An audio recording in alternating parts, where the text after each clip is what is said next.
This question is taken from Algebra. Very important question, maximum times repeated in CENTAP and SEE. You can see here, if x is equal to 10 power a and y is equal to 10 power b and x power b, y power a is equal to 100, then we have to prove that ab is equal to 1. Let's take a start.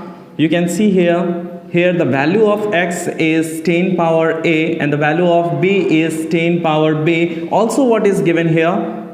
Also, x power b, y power a is equal to 100, and we have to prove that ab is equal to 1. Look at here x power b, but what is the value of x? 10 power a. So in the place of x we have to write on 10 power a, and whole power b is here, so we have to write on b. Similarly, what is the value of b? Y, you can see here 10 power b, so we can write here 10 power b, and y power a, this is the value of y, and power is a, so we have to write on a is equal to 100. After that, multiply the powers. We have to use power rule and multiply these powers, a and b we have to write. Similarly, here also same, we have to multiply b into a, it will be ab or ba, same, is equal to 100. Now you can see here base same, 10, base same, and in multiply we have to add the power, so we can write here 10 power ab plus ab is equal to 100 using law of indices. When base same and in multiply we have to add the power. Similarly, we can write 10 power ab plus ab,